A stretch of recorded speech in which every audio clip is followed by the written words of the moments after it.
r/NoSleep. Posted by u/thewackwaffle. When we turn 18, we get the name of our soulmate. Part 2. In school, we had learned about the 5 stages of grief. The stages come into effect whenever a person experiences something unpleasant. This can mean a variety of things, from losing a loved one, or going through a traumatic experience. Your brain goes through these 5 stages to protect you, to help you cope. The first is shock and denial. People usually experience numbness, both physically and emotionally. It's typical for people in this stage to ask repeated questions. More often questions that they already know the answer to, but that their brain refuses to believe. I was no exception.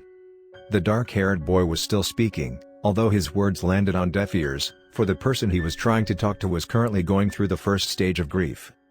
"Why, your name is Avery?"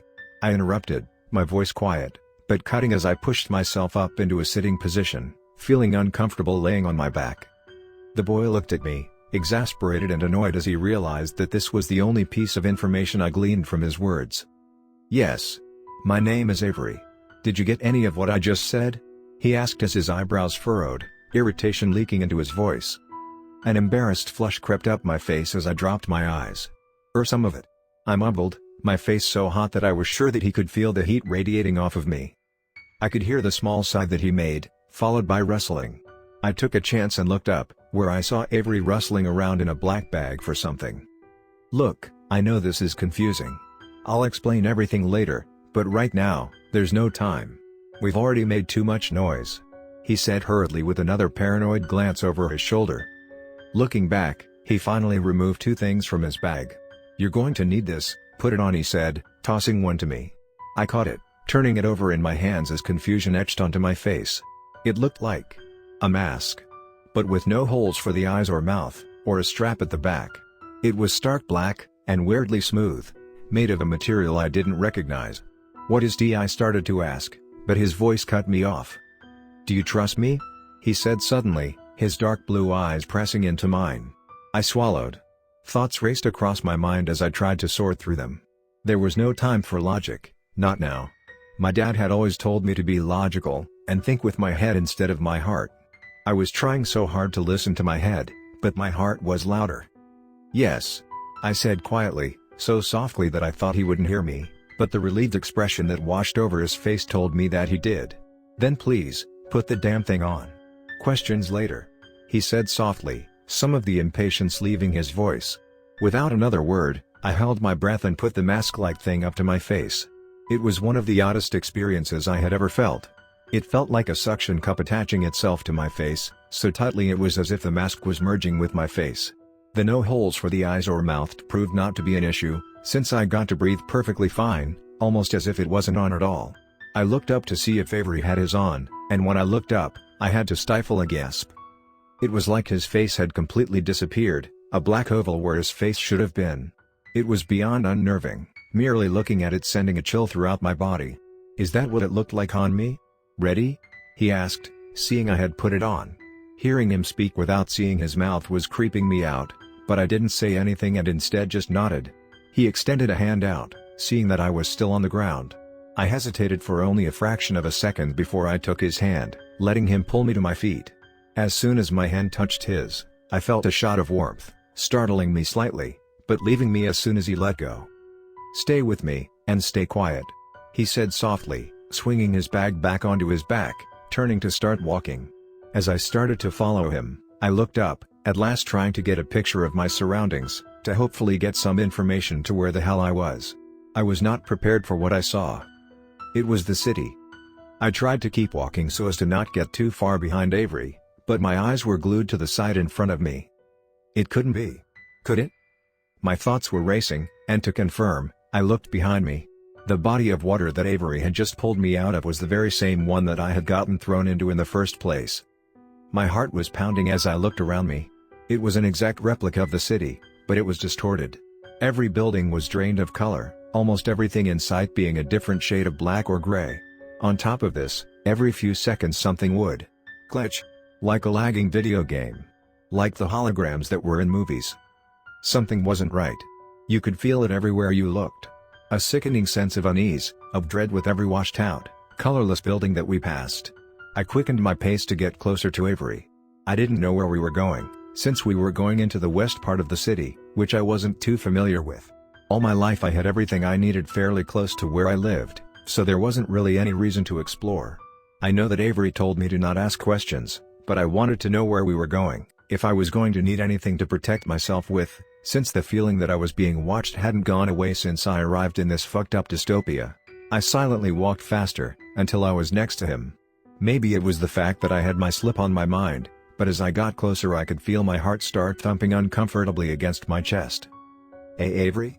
I asked softly, trying to keep my voice low. He glanced at me, and I cringed as I remembered that we still had the black masks on. "Yeah?" he replied, matching my quiet voice. "I know you said not to ask questions, but where are we going?" I asked. He glanced around, before lowering his head to speak. "My place. Where I lived before I came here. I've been using it as sort of a safe house. We don't have to keep our voices down there, and I can explain everything," he said quickly and quietly. Just as he finished speaking, a loud thump came from in front of us, startling me as a black, distorted figure came out from a glitching convenience store. It looked like a man, but his face didn't have any features, his face looking oddly like the black ovals that our faces now resembled because of the masks. My heart stopped in my chest, as Avery grabbed my arm to stop me from walking. "Don't look at him," Avery whispered feverishly into my ear. "He's lost." The distorted man had an uneven gait, almost limping. As he got closer I could see that his black body was glitching like everything else in this fucked up place. I quickly looked down as Avery instructed, trying to keep my breathing in control. I felt Avery's hand tighten on my arm as the thing got closer to us, and as it got closer I could hear it mumbling incoherently. It continued to get closer, so close that I could feel its presence with every fiber of my being. It was beyond uncomfortable, but staying true to Avery's instructions, I didn't make a sound. The next few minutes felt like an eternity before Avery looked up and looked behind us, letting out a small sigh of relief as his grip loosened on my arm, before letting go. "Come on, we have to hurry," he mumbled, starting to walk again, faster than we were before. Neither of us said anything for a while. As we walked, I was left to my own thoughts, as my brain was trying to make sense of everything that had happened to me. I thought about my family, an internal ache spreading through me as I tried to imagine what they would be feeling when I didn't come home. I stewed on this for a while, before the surge of anger washed through me. This wasn't even my fault. Fucking Joseph was the one who thought I needed to live a little more, who decided it would be a grand idea to chuck me into the river. Fucking Joseph. I forgot to mention that the second and third stages of grief are pain and anger. With all of these thoughts running around through my head, there was still one that I had refused to acknowledge. Getting a person of the same gender on your slip wasn't unheard of, and actually happened pretty often. I just never thought I would be one of those people. I suppose having matchmakers made us blind. With the promise of a soulmate, you never really had to think or worry about your sexuality, or relationships. You knew that someone else was out there, figuring it out for you. It was uncomfortable to think about how people you've never even met know more about your own sexuality before you even do, before you even had a chance to figure it out. I actually shook my head, trying to chase away these thoughts. It was ridiculous. I would know if I liked guys. Right? I didn't have time to dive deeper into these thoughts. "We're here," a soft voice said, bringing me away from my thoughts. I looked up at where we were. It was one of those houses that was small and cramped, on a street where it seemed like the builders were trying to find out how many houses they could fit onto it. It looked fairly normal, and I expect it would have looked better if it had, color.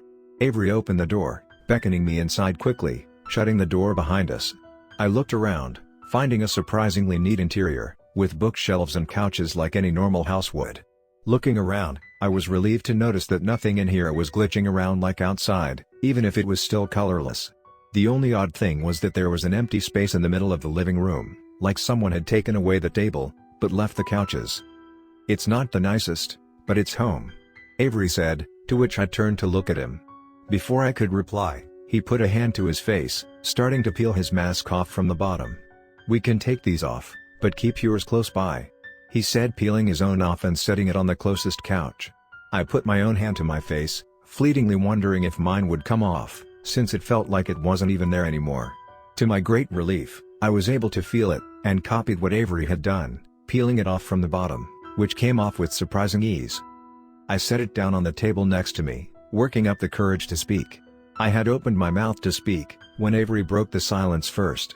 "So, I guess you have a few questions," he said with a small sigh, still standing. I said nothing, instead nodding and gingerly sitting on the edge of the couch next to me.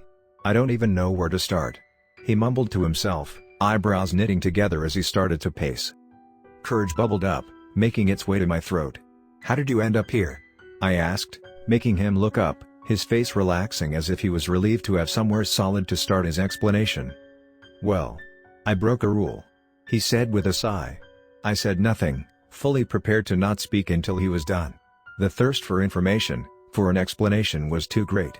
Luckily for me, Avery picked up on it, and he continued. "It was the TV rule. The one where we can't watch on the 14th of every month."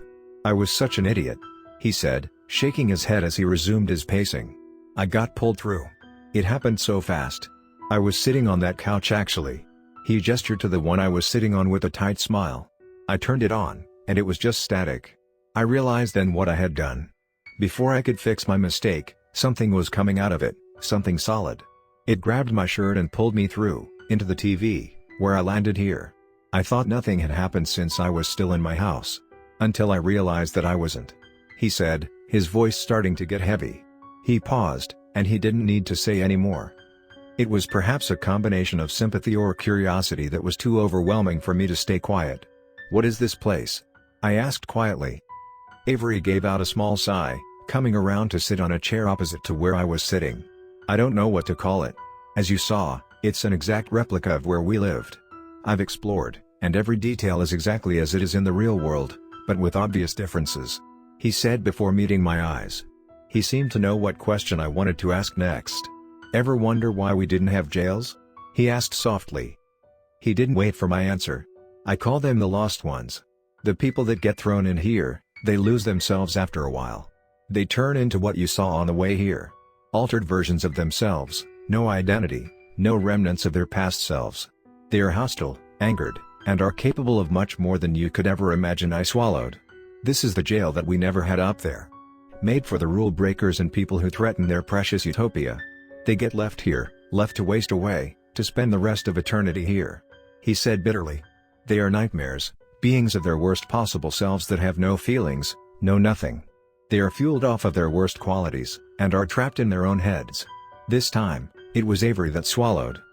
"As far as I can tell, they don't care who gets trapped here, even the people who break rules by accident, although the actual criminals they deliver personally down here," he said with a sigh. The weight of the situation was pressing on me, so hard that I was having a hard time breathing. There has to be a way out. Right?" I asked breathlessly. To my immense relief, Avery nodded. "There is, but it takes two people. I can't tell you how long I've been waiting for someone down here," he said softly. I felt a pang of sympathy. "How long have you been down here?" I asked, and he shrugged. "A couple months maybe? There's no way to tell down here. I tried keeping track by writing on the walls, but they would disappear the next day," he said with a sigh. "How do we get out of here?" I asked, my voice gaining confidence the longer I spent in his presence. "The same way that they get the criminals in here. It's at the center of the city, and looks like an archway. The door they use is password protected, but I've been watching whenever they bring someone new down here, and I know it. The only problem is, it seems to be a popular hangout spot for the people who are lost," he said heavily.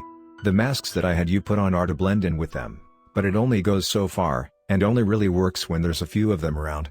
I didn't want to ask how he managed to get those masks. "There is a way to kill them, but they still outnumber me, which is why I needed a second person. You don't need to eat or drink down here, but you can still get hurt," he said, lifting his sleeve to reveal two long, deep gashes that were in the process of healing. I suppressed a shiver. This new information spun around my head. I felt slightly sick. I knew then that I couldn't stay here, I needed to get out. I couldn't let myself become lost. "I'll do it. Whatever it takes, I don't care. I'll help," I said, breaking the silence, my voice confident. Avery looked up at me, with an expression I couldn't place. It looked like newfound respect, like he was just noticing me for the first time. He studied me for a moment, before nodding. "I'll keep you safe. I won't let anything happen to you." I thought of making a smartass reply, but he seemed so genuine about it that I kept my mouth shut. It was then, sitting there with no immediate danger nearby that I started to feel the weight of the day starting to press in around me. I tried to cover up a yawn with my hand, but Avery caught it. He stood up, running a hand through his hair. "Shit. Sorry, you must be exhausted, I wasn't even thinking about that. I've been sleeping down here," he said, gesturing to the empty space in the room. "But I can make up a place to sleep upstairs if you..." "I don't." I interrupted suddenly, to which Avery raised his eyebrows. I felt a hot flush rising in my cheeks as I continued. "I mean, if it's okay, I'd feel more comfortable staying down here," I said quietly, averting my eyes. There was a pause, which was enough time for me to feel greatly embarrassed by my words. "He doesn't want you down here, idiot, he doesn't even know you. He doesn't." "Sure. If it makes you more comfortable, I'm more than happy to set up a space here for you," he said finally, giving me a small smile. "I'll be right back, holler if you need anything," he said, turning to leave, before stopping, as if remembering something. I never got your name. Forgot to ask," he said sheepishly, stumbling slightly over his words, and seemingly having a hard time meeting my eyes. My heart seemed to stop just as my mind started to race. "Charles," I said suddenly, the name and the lie slipping out easily. I'm not sure if it was just my imagination, but did Avery look slightly crestfallen? It must have been, because the next second the look disappeared, and he gave me another small smile. "Pleasure to meet you, Charles." As soon as he left the room, I slumped down on the couch, putting my head in my hands. Why had I lied? I knew the answer. It was really just a matter of wanting to answer it. I could say that it was because I didn't trust Avery, but that wasn't the truth. There were so many different kinds of confusion, so many different kinds of pain. I was tired of being the one who felt it all. I was just tired in general. It was disorienting, to have your entire life flipped upside down in a matter of moments. Everything that you thought you knew to be untrue, or covered with layers of deception to keep people in a mindless bliss. I suppose that even though people could feel certainty, it was an emotion, not a fact. My thoughts kept me busy until Avery came back, arms laden with blankets and pillows. He set them down in the empty space, starting to arrange them. "Do you need help?" I asked, wanting to feel at least a little useful. He shook his head as he straightened up. "I'm just about done. Is this enough? I can get more stuff if you want," he said, looking up at me, the genuine interest and caring in his eyes startling me. I shook my head, giving a tight smile. "It's great, really. Thank you," I said, crossing over to where it was. It looked like two bedspreads, placed slightly far apart but still within the empty space. I chose the one on the right. "I have to get some stuff ready for tomorrow, but I'll just be in the next room. I'll come to sleep in a while, just give me a call if you need anything, all right?" he said, and I nodded. Exhaustion was quickly catching up to me, and I tried to get myself comfortable on the spread of blankets and pillows. Just as Avery was about to leave the room, I spoke. "I don't usually do it, but if I start snoring, I give you complete permission to smack me." I said this quietly, but based on the way he stopped and turned back around, I knew Avery had heard me. "Noted," he said, but there was something different about his voice. As I looked at him, I saw that he was smiling. Not a tight smile, or a small one, but an actual, genuine smile that made my entire body feel warm. It was perhaps the most beautiful thing I had ever seen. I had never been a lucid dreamer. I'd heard about it, and even studied it a bit at school, so I knew how to recognize it. Lucid dreaming is a dream in which your body knows that you're dreaming, and gives you the steering wheel for a bit, allowing you to be conscious and aware while dreaming. I was currently experiencing this strange phenomenon. I wasn't entirely sure where I was. I knew I was dreaming, however, since I was fairly confident that in order to be walking, you had to be walking on something solid. I appeared to be walking on water. Looking around, everything was black. It looked like I was standing on a lake, but the water stretched on as far as I could see.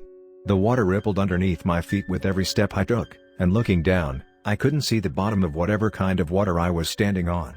Just more darkness. I wasn't sure how long I stood there until I saw a figure in the distance. I squinted, waiting for it to come closer. When it got closer, however, my body seized with panic. It was the man from the convenience store, the one without a face. The one that Avery said was lost. I turned to run, but I couldn't. Dread and fear was washing over me as I desperately tried to get my feet to move. The man was getting closer. My feet seemed glued to the surface. The screams I meant to yell died in my throat as I saw the man, now only a few feet from me, as my screams were silenced by the paralyzing fear that rendered me immobile. Instead of the muttering I had heard from him earlier, he was eerily silent. The only sound I could hear was my own heartbeat, hammering against my chest. Suddenly, the man's face started to change. Instead of a black oval, white lines started to form near the bottom, and after a few moments I realized that it was making a manic, demented smile. It came closer, its unnaturally long fingers closing on my shirt and pulling me closer. Its other hand drew back, transforming into something that I couldn't name, I couldn't place, but looked very, very sharp. I only had a second to look at it before it plunged into my stomach, letting loose pain that I had never felt in my life, among the screams and yells I had been holding in my throat. It felt as if every fiber of my being, every atom, was being ripped apart. My eyes were wide with shock as the smile remained on the man's face. I couldn't talk. I couldn't breathe. Looking down, I saw a bloom of red starting to quickly spread throughout my shirt, so much more vibrant in contrast to the blank, colorless surroundings. I woke up, gasping and shaking, a hand clutching my stomach as if the pain was real. It felt so real. I felt arms close around me a moment later, pulling me against something hard. A chest. Avery's arms, Avery's chest. Holding me, keeping me safe. I heard his voice, soft in my ear. "You're okay. You're okay," he mumbled, holding me tighter. Every emotion I had been holding in since I got into this damned place, I let loose. Dry sobs racked my body as a flurry of fear, pain, and confusion along with others flooded me. I saw him. I said quietly, tears streaming down my face. I know you did. It's okay. You're okay," Avery said softly, pulling me tighter against him. I didn't care. I didn't care anymore. I let myself turn towards him, blankets twisted around me as I buried my face in his chest, letting my tears soak his shirt as he held me. I can't tell you how long he held me, with my face buried in his chest, with him not caring that his shirt was getting soaked, holding me tighter every time a fresh wave of emotion swept through me. It felt like hours before the pain from my dreams subsided, before my body was no longer shaking. It felt like hours, and during them, Avery had never let go of me. It would have been okay, it would have even been mostly okay if one of us had just let go. If we didn't stay there, holding a part of each other, long after the danger, no matter how real, had passed. My thoughts had finally slowed. I had skipped the past 2 steps of the stages of grief. I had skipped the anger and bargaining. My body just didn't have enough energy left to do it. The only thing I felt sitting there against Avery was safety, comfort. 2 things that I hadn't experienced since the moment I had arrived here. I could hear his heartbeat, a soothing, rhythmic sound that was more relaxing than I can explain. Sitting there with him felt right. It was the feeling that I had never felt looking at the girls in my class, that I had never felt looking at any girl. It felt like hours before I spoke again, my voice dull, like someone had run a knife over it. "Avery?" I asked softly. "Yeah?" "I never said thank you." "Thank you for what?" he asked, his voice soft against my ear. "For saving me. I would have drowned," I replied.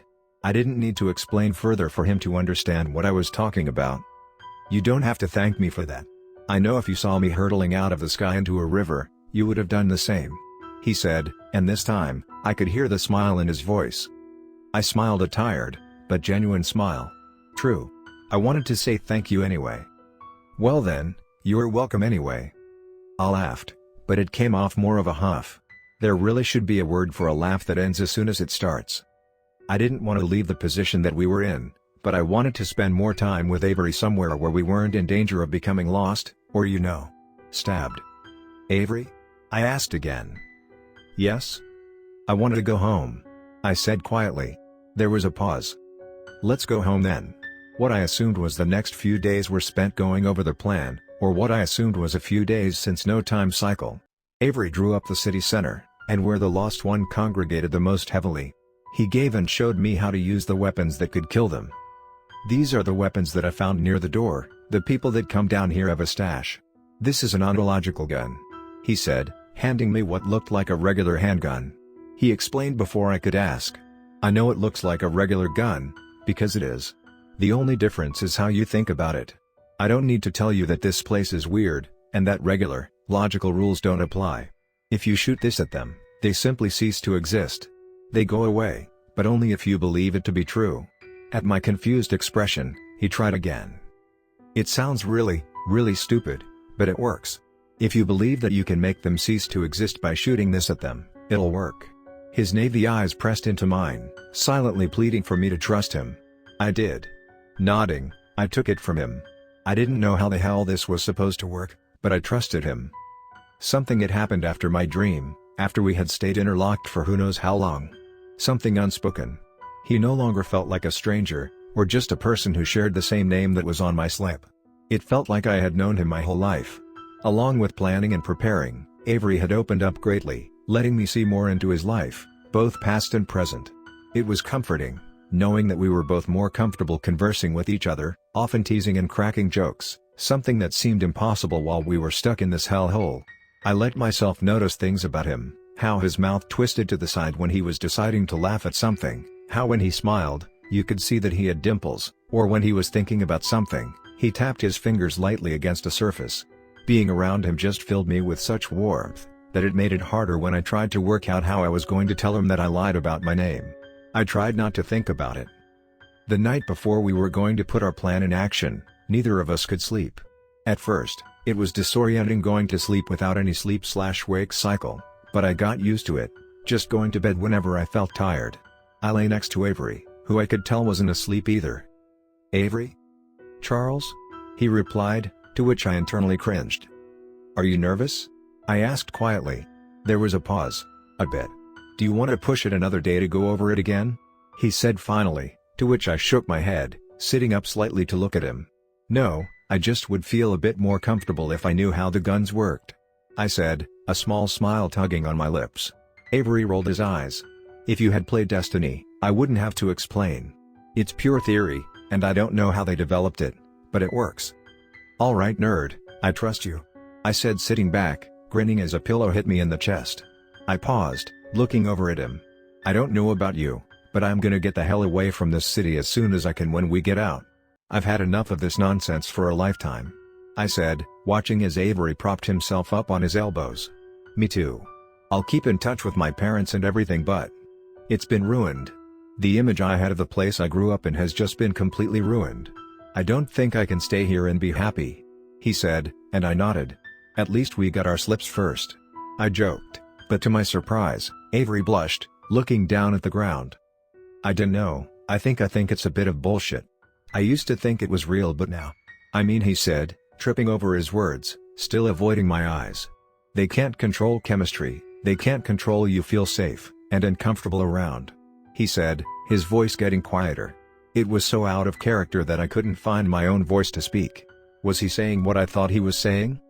Avery shook his head, as if to shake off these thoughts. "I'm not making sense. We should probably get to bed, big day and all that," he mumbled, laying back down. I nodded, laying down as well, closing my eyes, my mind racing. Someone was shaking me awake. I reluctantly opened my eyes, where I could see Avery shaking my shoulder gently, stopping when he saw I was awake, and giving me a small smile. "Morning. We should get going. This is the most ideal time if we want to do this today." I nodded, pushing myself up. We spent the next little while getting ready, neither of us mentioning the conversation we had yesterday. I had gotten used to being in the house, and in a weird way, I was going to miss it. I was going to miss a lot of things. When we were both armed with the weird guns, and had our masks on, we set off for the center of the city. It was time to get the fuck out of here. We avoided entire streets whenever we saw a lost one, not wanting to create any unnecessary attention. After a while of walking, I saw what Avery was talking about. The city center was where we had our summer farmers market, events, and concerts. It looked the same, the only difference being the short archway with a stark red door. It caught me off guard, since the only things in color that I had seen were Avery and I, but the door was blood red, and next to it, a keypad.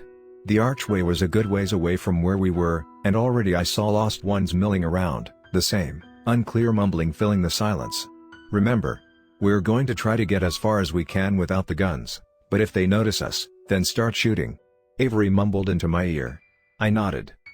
I could hear my heart pounding in my ears as we started to walk. We kept our heads straight, only focused on the door in front of us.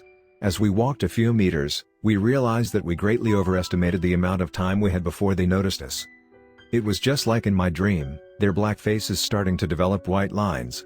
I didn't want to wait to see if they turned into the demented, troubled smiles. I pulled out the gun Avery had given to me, praying to whatever higher power there was to let this work. I concentrated, imagining the one directly in front of me disappearing when the bullet made contact. It was advancing, and I could already hear the loud cracks of Avery's gun behind me. It was running now, full speed at me, its mumbling getting louder. I raised the gun, my heart pounding. A few feet away, its mouth stretching into a wide grin. "Charles." I fired, my eyes closing for a split second. I braced myself for the pain I knew was coming, but none came. Opening my eyes, there was nothing but a scattering of dust at my feet. Relief flooded through me as I could have laughed. It worked, it worked, it worked. Looking around, they were coming in from behind buildings, out of windows. Filled with renewed hope and confidence, I started firing rounds off, truly believing with each shot. Adrenaline was rushing through me as the cracks of our guns filled the heavy silence, only being outmatched by the progressively louder mumbling made by advancing lost ones. It was tight, but Avery was right. With the two of us, we were overpowering them, dust going up every few seconds. It felt oddly like a video game, wave after wave coming until eventually they stopped, and there were only a few left. I had just reached my peak of confidence when I heard a scream. Turning around, my heart stopped in my chest. Avery was being dragged by the foot, a lost one's long, sharp fingers digging into his ankle, his gun laying a few feet away. I didn't have time to think or react, sprinting towards them as I pointed my gun, hoping desperately I wouldn't hit him.